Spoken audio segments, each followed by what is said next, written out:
ძალიან ლამაზი დღეა. უცბად როგორ გამოიზაფხულა ამ გაგანია ზამთარში. თან ახლა დაიწყო ზამთარი წესითა და რიგით. ზამთრის ბუნიობა დადგა. გადაწყდა სიბნელე წელში და მზე იწყებს დაბადებას, ზრდას და ეს არის სიმბოლო რაღაცა სიახლის, ახლის დაწყების, სინათლის შემოტანის. დღე იზრდება, მზე იზრდება ძალიან ბევრ კულტურაში. ეს იყო უდიდესი დღესასწაული ძველი ხალხებისთვის. ჯერ კიდევ, აი თუნდაც ჩვენ მითოლოგიაშიც ვიცით ნიშხას და ბარბალეს დაპირისპირების შესახებ. ნიშხა გველეშაპი, ურჩხული, რომელსაც ბარბალე მზის ღვთაება ებრძვის და ეს მათი მარადიული ჭიდილი. აი გვთავრდება ხოლმე ბარბალეს გამარჯვებით მაშინ, როცა მზე იწყებს ზრდას. ხო და რა გასაკვირია, რომ ქრისტეს შობაც სწორედ ამ ზამთრის მზებუდობას ემთხვევა. ქრისტე როგორც მზის სიმბოლო, სინათლის სიმბოლო, სითბოს და უპირობო სიყვარულის სიმბოლო. ანუ პირადად ჩემთვისაც ხა 25 დეკემბერი კათოლიკური შობაა და კათოლიკურ სამყაროსთან ასოცირდება რაღაცნაირად. და ზოგადად კათოლიკურ სამყაროში შობას ისე განსაკუთრებულად აღნიშნავენ ხოლმე ახალ წელზე უფრო მეტადაც კი. ფილმებიდანაც რაღაცნაირად შთაგონებული გვაქვს ეს სურათხატები, ხო? ამიტომ დღევანდელ დღეს ვიმოგზაურებთ კათოლიკურ სამყაროში. დავესწრებით მესას, საღამოს, მანამდე კი გავესაუბრებით პადრეს ჯუზეპე პასოტოს, რომელიც 30 წელი უკვე საქართველოში მოღვაწეობს. ესთეტიკის თვალსაზრისით ერთ-ერთი ყველაზე დახვეწილი რელიგია, ვიტყოდ.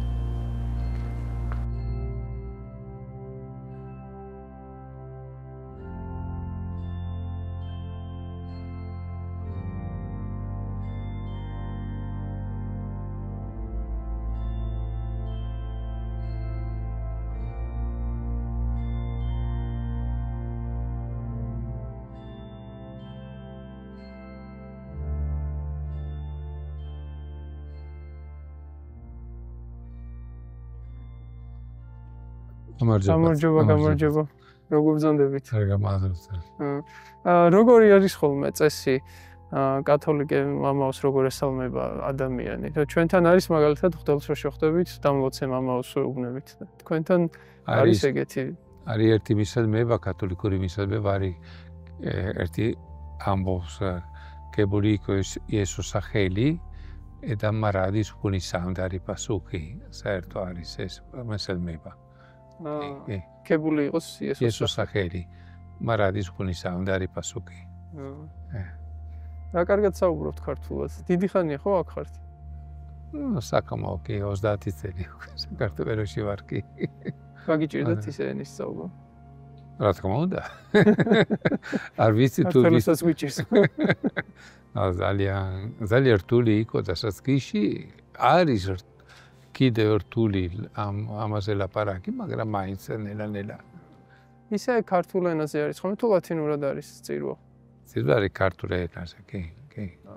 ლათინური არის ვატიკანში ეხლა სხვა გიზემ სოფლიში, მაგრამ საერთოდ არის ყველა ქვეყანაში თავისი ენით. ხო, ჩვენ დღევანდელი გადაცემის და თქვენთან ვიზიტის მიზანი და მისია, ასე ვთქვათ, არის, რომ ჩვენი მაყურებელიც მომგზავრობთ ამ სამყაროში, რასაც ქვია კათოლიკური შობა. ძალიან ბევრი შეკითხვა მაქვს ამასთან დაკავშირებით და დიდი იმედი მაქვს, რომ რაღაცა ამ წყურვილს დავიკმაყოფილებ, რაღაცა ნაწილს მაინც და შეიძლება ცნობის მოყვარება კიდევ უფრო გამიღრმავდეს. დიდი იმედი მაქვს, რომ შეგიძლია გიპასუხოთ ყველაფერზე. ძალიან კარგი, მადლობა ძალიან დიდი, რომ გამონახეთ დრო. ზოგადად რითი არის გამორჩეული კათოლიკური შობა? ჩემთვის, აი ჩემი ხსიერებაში მაგალითად ეგრეა, რომ აი თითქოს კათოლიკური სამყარო შობას განსაკუთრებით აღნიშნავს. შობა არის ერთი დღესასწაული, სადაც რომელიც არის უფრო ახლოს ადამიანებთან გულში. არ არის მთავარი დღესასწაული ქრისტიანებისთვის, ვინაიდან არის დგომა, მაგრამ არის ძალიან როგორ არის გაცნობიერებული ახლოს, გულთან ახლოს. თქვენთვის რა არის შობა? პირადად თქვენთვის. დღეს ვფიქრობდი, ისინი ვართ, რომ ღმერთი ადამიანების გულისთვის გახდა განკორციელდა, განკასდა. ვფიქრობდი ამაზე. რატომ ისინი ვართ? ეს არის შობა. ამაზე მოფიქრება არის. ვინაიდან კი ისინი ვართ, ვინაიდან მისი სიყვარული ჩვენს მიმართ ასე დიდი იყო, რომ განკასდა. მისი ხორცი, ჩვენი ხორცი გახდა ერთი ხორცი, ერთი სული და ასე გამოჩნდა მისი სიყვარული, მისი სიახლოვე ჩვენს მიმართ. ერთვირფასი ხარ ღმერთისთვის, შენ ხარ ერთვირფასი, ყველა ადამიანი ერთვირფასი. შობა არ არის მარტო გალობები და სხვა. ეს არის მთელი საიდუმლო და ეს საიდუმლო, სიყვარული საიდუმლო ნამდვილად დაიწყო ამ დღესასწაულიდან. შეიძლება გითხოთ, აი თქვენი პირველი შეხება რა იყო? რელიგიასთან, რატო გადაწყვიტეთ, რომ ამ გზაზე წასულიყავით? თქვენ რატომ გადაწყვიტეთ? ეს გზა რატომ აირჩიეთ? ეხლა რა გზასაც ადვილი? რომელი გზა? როგორ ქრისტიანი, როგორ მღვდელი? როგორც ქრისტიანი, როგორც მღვდელი და როგორც სასულიერო. ვიქავი ერთი ჩემი ოჯახი იყო ქრისტიანული ოჯახი, ამიტომ ბავშვობიდან და მე დავიწყე სიარული ეკლესიაში და ასე შემდეგ. მერე ჩემი გადაწყვეტილება იყო, რომ დავიქავი ახალგაზრდა და თქვი, მათ ჩემი ცხოვრება, რომელიც არის ძალიან მნიშვნელოვანი ლამაზი ჩემთვის, როგორ შეიძლება რომ იყოს საჩუქარი სხვებისთვის და ამიტომ მე გავხდი მორდელი, ბერი და მორდელი. ამიტომ როგორ შეიძლება რომ მე ვიქოთ საჩუქარი ყველა ადამიანისთვის. ამიტომ მოხდა ჩემი მოწოდება, ჩემი გადაწყვეტილება.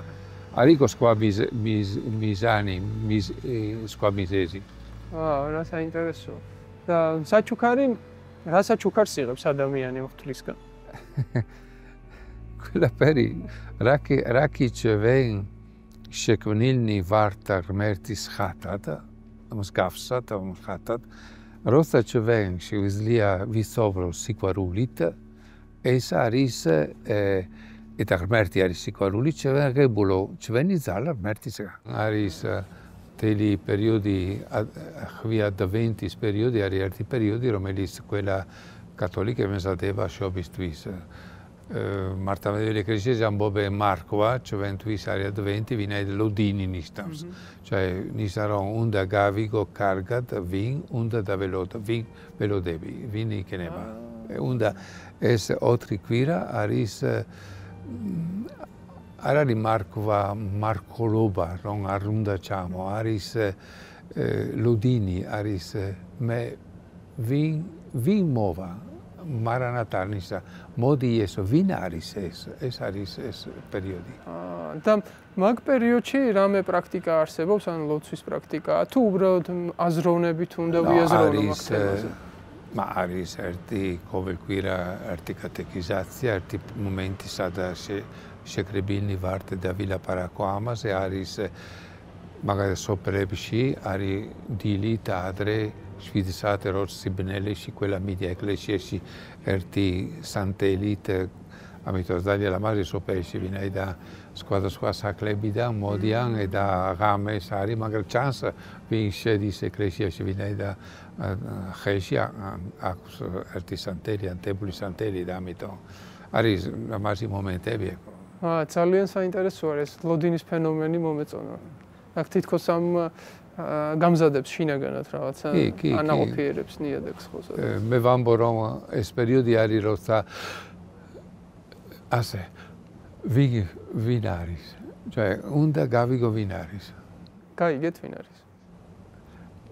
გვაქვს არის მთელი ცხოვრება რომ უნდა გავიგო ვინაიდან ღმერთი არის საიდუმლო, იესოს ცხოვრება არის საიდუმლო, რომელიც ყოველთვის უნდა ვეძიოთ ზებნა.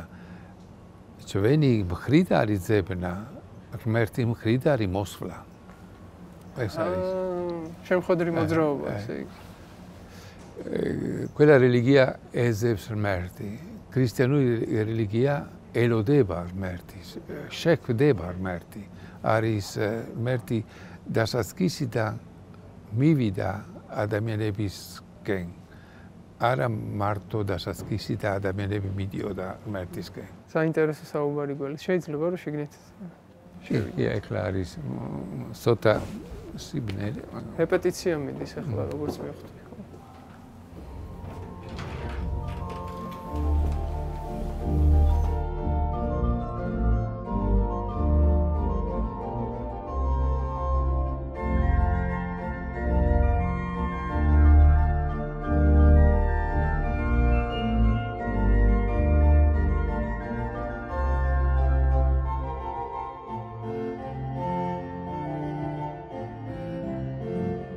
ეს ძალიან შთამბეჭდავი ორგანი გაქვთ.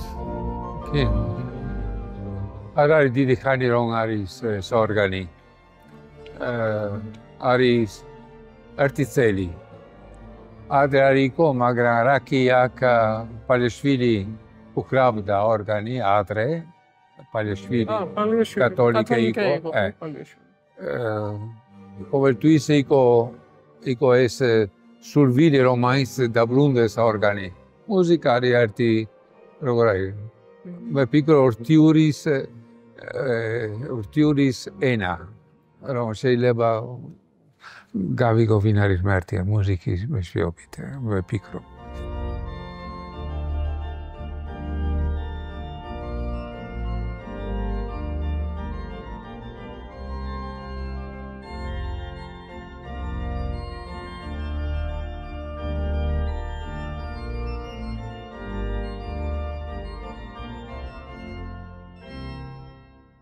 ხდება მომზადება. აი მაგალითად მართლმადიდებლობაში არის აღსარება, ზიარება. ვიცი რომ თქვენთანაც არის, ხო, რაღაც მსგავსი პრაქტიკა. ასე ვთქვათ, აი ცოდვებისგან განწმენდა, შემზადება დღესასწაულისთვის, როგორ მიმდინარეობს თქვენთან. ვფიქრობ რომ ყველაფერი რა არის მართლმადიდებელი ეკლესიაში არის, რაღაცა კათოლიკური ეკლესიაში შეიძლება სხვანაირად ზოგიერთი აქცენტი იყოს, სხვა ვინაიდან ტრადიციები, ისტორია, მისა სხვადასხვა ზოგი გასწავლება, მაგრამ არის ერთი და იგივე რწმენა და ამიტომ არ არის დიდი გასწავლება. ბევრი ადამიანისგან, ჩემი მეგობრებისგანაც, ნაცნობებისგანაც მსვენი ეგეთი მოსაზრება, რომ არ არის საჭირო შუამავალი ღმერთსა და ადამიანს შორის და ადამიანმა თვითონ რაღაც თავის პირადი კავშირი უნდა დაამყაროს ღმერთთან და ამობენ ხოლმე რომ მე არ მჭირდება ასე ვთქვათ შუამავალი სასულიერო პირი. ჩემით მაგაზე რას ფიქრობთ თქვენ? კი არის ეს ფიქრი არის ცოტა პროტესტანტული ფიქრი, მარია ადამიანურის ფიქრი, ვინაიდან მე და ღმერთის წინაშე მე ვარ პასუხებელი ჩემი ცხოვრებისა. მაგრამ ღმერთი განკასდა და ამიტომ მისი არ არის მარტო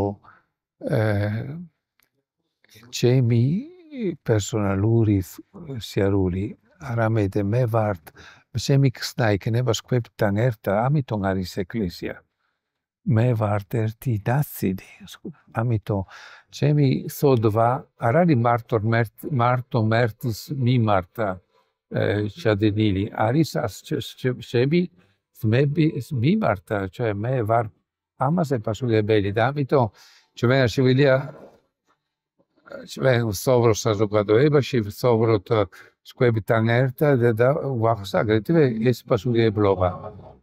და ეკლესია არის დახმარება, მე უფრო სწრაფად შემიძლია მივიდე ღმერთთან, ვინაიდან არის ჩემი ძმები და დები, რომელი მეხმარებიან. და რჩება რა თქმა უნდა ჩემი პასუხისმგებლობა, პერსონალური პასუხისმგებლობა, ჩემი სინდისი და ასე შემდეგ. მაგრამ არის ძალიან ლამაზი ვიფიქრე რომ ღმერთის ოჯახი ვარ, ღმერთის ხალხის ვარ. და მე არ უნდა ვიყო ბედნიერი, როცა კარგი არის ჩემი მდგომარეობა, უნდა ვიყო ბედნიერი, როცა ჩვენი ვართ ერთი სხეული, არ ვართ სხვა ნაწილი. ეკლესია არის ღმერთის ხალხი, არის ღმერთის სხეული, არის საიდუმლო ცოტა გასაჭიროდ რომ, მაგრამ ჩემი აზრი არის ყველა ერთი რაღაცა, რომელი მეხმარება ჩემი რწმენის სიარული არის, რომ მე ვარ და სხვებთან ერთად. საინტერესო პასუხი. ისე ზოგადად როგორ ატყობთ ჩემი დაკვირვებით და არა მხოლოდ ჩემი დაკვირვებით, ნელ-ნელა კლებულობს ადამიანების ინტერესი ეკლესიის მიმართ და რელიგიების მიმართ. არის ესე თუ არ არის? მე თუ მინდა ვიყო ქრისტიანი და მომავალში იქნება უფრო და უფრო რთული ვიყო ქრისტიანები. საჭირო ჩვენი გადაწყვეტილება, ჩვენი პასუხისმგებლობა. მე უნდა გადაწყვეტო ვინა ვარ. ღმერთის წინაშე და სხვების წინაშე. სასიამოვნოა აქ ჩდომა. მუსიკა რამდენად ხშირად არის ხოლმე? აი კავშირისთვის არის ეს მომენტი. ორგანის მუსიკა არის უფრო ხშირად, მაგრამ საერთო დღესასწაულებისთვის, შობა და არდგომისთვის არის ერთი კონცერტი, ვინაიდან უნდა გამოჩნდე საკრებულოს სიხარული, ზეიმი, ვინაიდან არის ზეიმი საკრებულოსთვის, ეკლესიისთვის. მაგრამ არის საერთო ეკლესიაში ზოგისთვის მუსიკა, კონცერტი ეკლესიაში არის უსწაული. ვფიქრობ არის კარგი, ჩემი აზრით არ არის პრობლემა.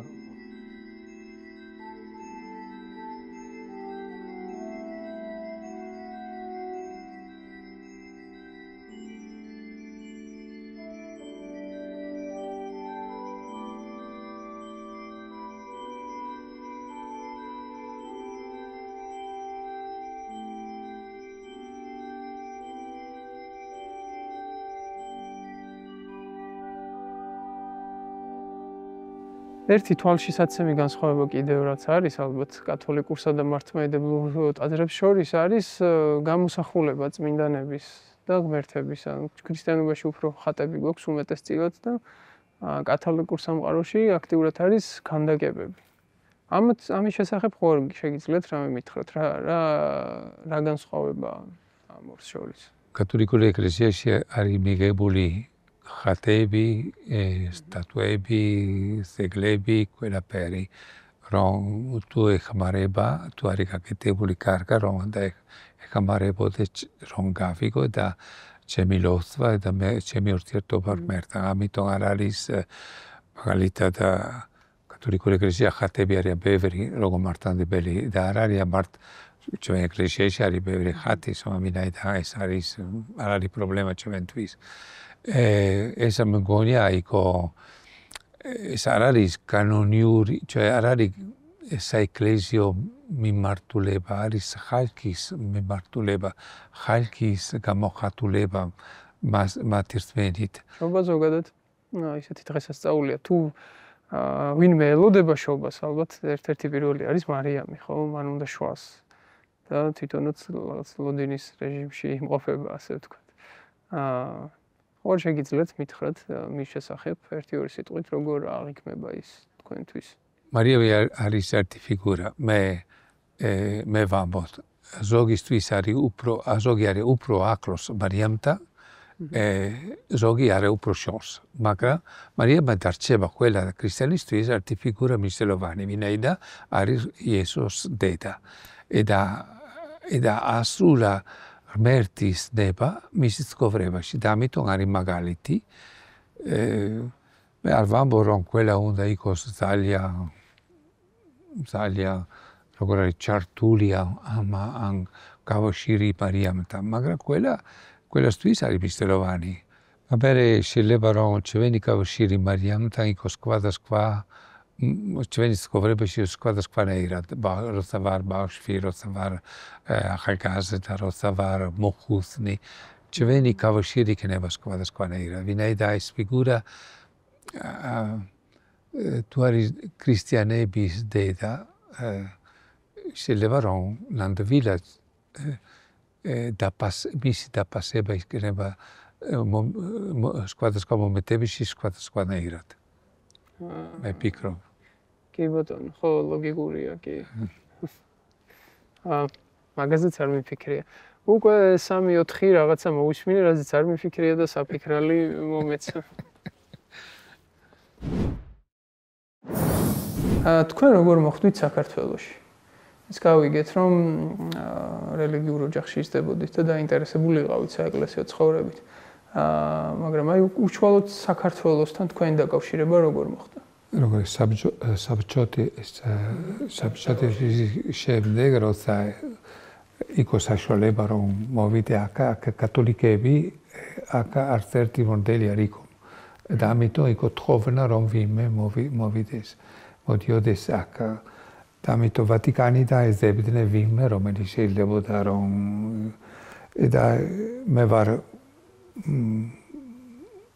პერმონაზონი და ამიტომ ჩემი საკრებულო და იყო საკრებულოს მიმართ იყო ეს თხოვნა ვინმე შეუდია მივიდე ორი მორდელი და ორი ჩამოვედი იქიდან ვერონიდან მე ვარ ვერონიდან ჩემი კონგრეგაცია არის მამბაგავილი და მე მოვედი აქ გუსტერპელა ადრე მე არ ვიცოდი სად იყო საქართველო და ვიცკე იქიდან ჩემი კურადღება ჩემი ზებნა როგორ არის მარტო მისოდინებოდა ვინ იყო რო იყო დინამო ტიბლისი დინამო როცა გავიგე და ამიტომ ვინაიდან მე ვიქავი ძალიან კარგად ჩართული ფეხბურთზე სპორტზე და ამიტომ ვიქავი და ამიტომ მე მიკვდი ზუსტად მე ამის შემდეგ მაგრამ როცა საქართველო სად არის საქართველო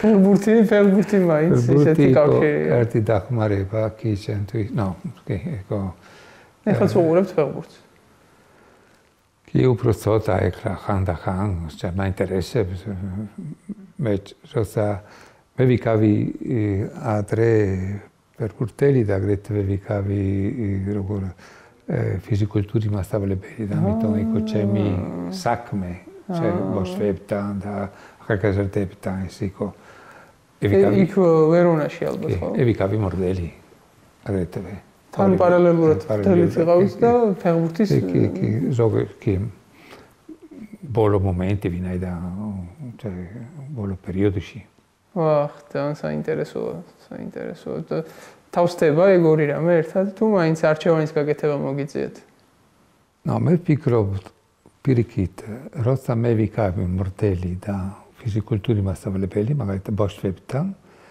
გქონდა სხვა კავშირი როცა მე ვიქავი როგორ პროფესორი მასწავლებელი ვიქავი თავისუფალი არ იყო მორდელის ფიგურა ვიქავი თავისუფალი შემეძლო ლაპარაკი სად მინდა როგორ მინდოდა როცა მე ბრუნდებოდი როგორ მორდელი მოსკვარი იქ საჭირო პროკურატება როცა ლაპარაკობს და ამიტომ ჩემთვის იყო ძალიან კარგი მომენტი ჩემი ცხოვრებაში როცა ბავშვებთან და ახალგაზრდებთან კოპნა იყო სასარგებლო აგეთ სულიერად ვინაიდან შეიძლება ლაპარაკი როგორ ადამიანი კლიშე საერთოდ არის კლიშე მორდელი ასე არის ერთი კლიშე მე ვიქავი უფრო თავისუფალი პერიოდში შეგიძლიათ გაიხსენოთ ის პერიოდი როდესაც პირველად ჩამოხვედით საქართველოში იყო ძალიან რთული პერიოდი ვინაიდან იყო 30 წლის წინ იყო აქ არ იყო შუქი არ იყო სკალი არ იყო ყველაფერი მაგრამ მაგათ ჩვენთვის იყო ძალიან კარგი პერიოდი, ვინაიდან ვიკავი ხალხთან ახლოს. რამე ეკოსისტემი არ იყო გათბობა, არ იყო როგორც სხვა ადამიანები ვიკავი და ამიტომ ჩვენთვის იყო ძალიან კარგი, ვინაიდან შეიძლება თქვა გავიარე ერთად ეს პერიოდი, როგორ ხალხი სოვრობდა, მე სოვრობდი. გაგიჭირდათ დამკვიდრება ქართულმა საზოგადოებამ როგორ მიგიღოთ მაშინ? ძალიან კარგად ქართველები მოყვარეობა არის ძალიან, მე ვიკავი ძალიან კარგა ყოველთვის. აგეთვე თუ ვიკავი იტალიელი, ვიკავი კათოლიკე, ვიკავი, მაგრამ მე არ მქონდა არც ერთი როგორ არის ბარიერი, არც ერთი პირიქით, როცა სირთულეში მე ვიკავი, ვიპოვე დახმარება სხვებისგან. ძალიან საინტერესო იქნებოდა. ეხლა თვალწინ რაღაცნაირად ის კადრები მიდგება, წარმოვიდგენ 90-იან წლებში როგორც ჩამოდის ვერონადან კათოლიკე მღვდელი და ამ გაგანია ასე ვთქვათ დაანგრეულ ქვეყანაში, უშუქობაში ხალხთან ერთად რო ცხოვრობს, რაღაცა კინოს სიუჟეტივით არის. ტიბრინავიდან შევედი აეროპორტში, აეროპორტის პირველი აეროპორტში, რომელიც იყო მგონი იყო სამი ნატურა ჩარტებული.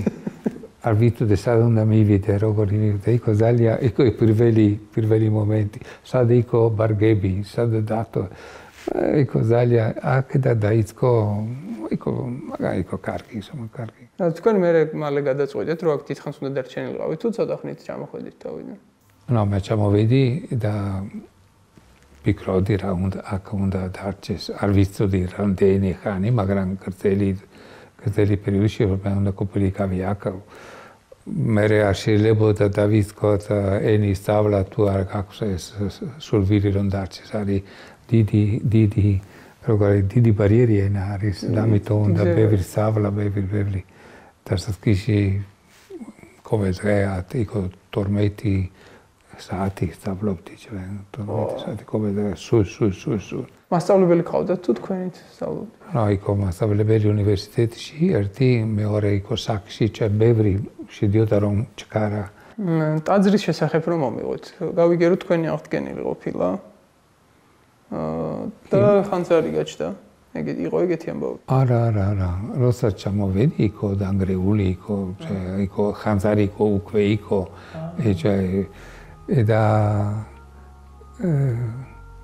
მერიდან იყო ტაძრის დაბრუნება, ვინაიდან იყო ვატიკანის საელჩო რომ თხოვდა, თუ შეიძლებოდა დაგვიბრუნო ეს ეკლესია, ვინაიდან იყო წარიერი, არავინ არ იყო მიტოვებული და იყო მის დაბრუნება და ვისკეუზბა და მისი რემონტი, პიკრი, როგორ იქნება. არ იყო იოლი, ვინაიდან იმ პერიოდში ფირმები არ იყვნენ განვითარებული, არ ჰქონდა, იყო ძალიან რთული, ბევრი მაგალითად მარმარილო რაღაცები მოვიდა იტალიიდან, რომ იქ უფრო ჩქარა, ეს ყველაფერი. გეხმარებოდათ ასე ვთქვათ, იტალიაში. პანჯრები იტალიაში გაკეთებულია. მართლმედებულ ეკლესიასთან თუ გაქვთ რაიმე სახის ურთიერთობა ან თანამშრომლობა? კი, ყველა საქმეში ვართ ერთად. მართლმადიდებელი და კათოლიკები არის ჩვენ უნივერსიტეტი, არის კარიტასი,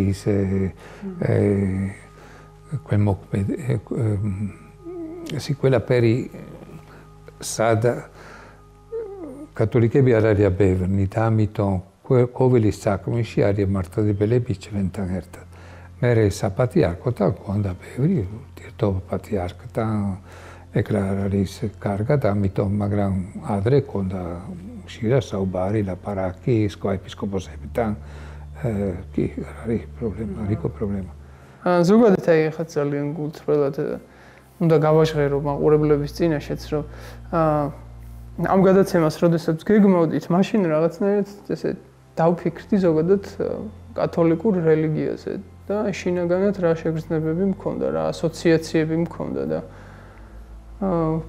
რაც ამოაგდო ასე ვთქვათ მეხსიერებაში იყო რომ მაინც მქონდა აი ძალიან გულწრფელი ვიქნები გეტყვით აი ცოტათი რაღაცა ნეგატიური შეგრძნება თითქოს აი აქ მიუხედავად იმისა რომ რაღაცა ყოფილა რა ერთ კათოლიკურ ტაძრებში მინახავს ის სასწაულები რაც იქ ხდება თუნდაც ამ მუსიკალური თვალსაზრისით ამ წირვის დროს ძალიან დიდი სიხარულიც მიმიღია იქ ყოფნისას მაგრამ აი თითქოს რაღაცა იყო და ეს მაინტერესებდა რა იყო და რომ ჩავყევი ასე ვთქვათ მივედი იქამდე რომ ჩემს მეხსიერებაში აი ისტორიული რაღაცა დანალექები არის ამ კათოლიკური ეკლესიის შესახებ ის ასე ვთქვათ რაც იყო ცოტათი შაუბნელი პერიოდი ეკლესიის, როდესაც იყო ინკვიზიცია, როდესაც იყო რაღაც ჯვაროსნული ლაშქრობები და აი ეგ ნაწილი ასე ვთქვათ რა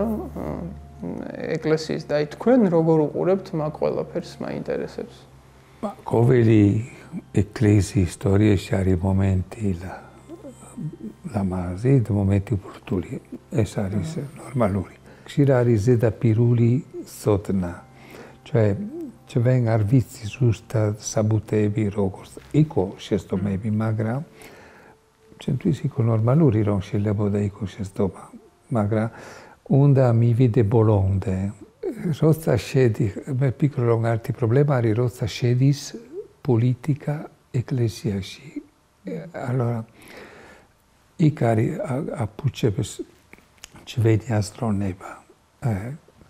ვინაიდან როგორც მე სავიკიტერო სწავლობდი ბევრი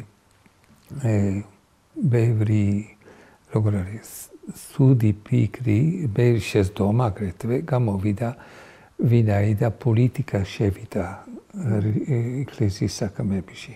როცა იყო გაკოპა ორი ეკლესიის შორის, იყო ორის იმპერიის შორის პრობლემა.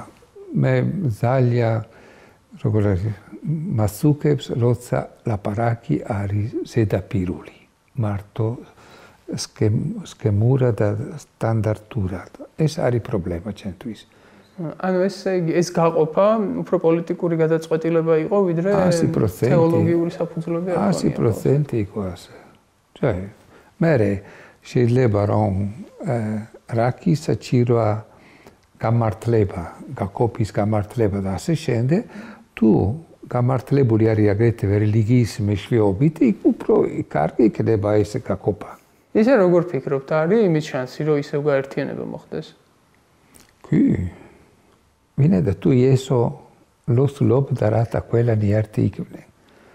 თქვენ ფიქრობთ, რომ იესო ლოცვა იქნება სრულებული, მე არ ვიცი როდის, მაგრამ იქნება სრულებული ღმერთისგან. არის მისი შვილი, რომ ლოცულობდა რათა ყველანი ერთი იქნებიან. და ეს არის ჩემი აგრეთვე ლოზუნგი. ეკლესიაში არის ჩემი გერბი. გერბში არის დასერილი ut unus sint. ut unus latinura. ნიშნა რათა ყველანი ერთი იქნებიან. ეს ut unus არის იესოსის თქმები. იესო სიკვდილამდე ლოცულობდა რომ ქრისტიანები იქნებიან ერთი. ერთად.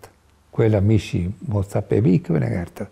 მოკდა გაკოპა მოკდა და მაგრამ ბოლოს მისი ლოცვა მე დარწმუნებული ვარ რომ იქნება სრულებული. იქნება ერთ-ერთი ეკლესია. ვინაიდან თუ ეკლესია არის იესო ქრისტეს სხეული, ჩვენ ვამბობთ კათოლიკური მართლმადიდებელი ყველა ამბობს ასე, იესო ქრისტეს ხალხი ასეება მისი სხეული იყო გაკოპილი. ეს არის ჩვენი სოდვების გამო ჩვენი როგორ არის პრობლემების ადამიანური შეხედე, მაგრამ ეს არის ჩვენი რეალობა ბოლომდე არ იქნება ჩვენი რეალობა ბოლომდე. ამიტომ მე დასმონებული ვარ. შეიძლება რომ მე მოხდები და არ იქნება ერთი ეკლესია, მაგრამ მაინც იქნება მე. იმედია მოვესწრებით. სხვა რელიგიების მიმართ როგორი დამოკიდებულება გაქვთ ან რას ფიქრობთ? კი თქვით რომ შეიძლება ქრისტიანობა უდესმე გაერთიანდეს, მაგრამ აი თუ არის პოტენციურად იმის შესაძლებლობა რომ ადამიანები საერთოდ გაერთიანდნენ სხვა რელიგიებსაც გულისხმობ, აღმოსავლურ რელიგიებს ამ შემთხვევაში.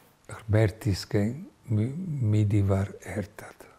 ღმერთი არის ყველასთვის ღმერთი, ყველა რელიგიური პირი.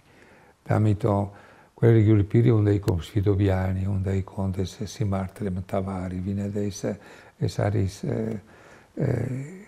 მათი მოვალეობა. განდი არ იყო ქრისტიანი, მაგრამ იყო ქრისტიანი.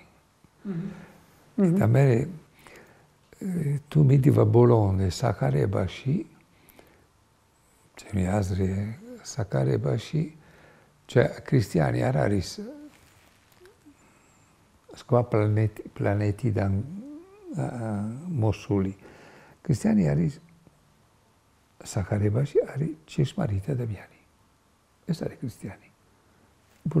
ჭეშმარიტი ადამიანი. ყველაფერი რა არის ადამიანური, სუფთა ადამიანური არის ქრისტიანული. ამიტომ თუ ასე არის რელიგიური პირების შორის ნებისმიერ რელიგიიდან უნდა იყოს მაინც ურთიერთობა. ვინაიდან ადამიანი არის ცენტრში.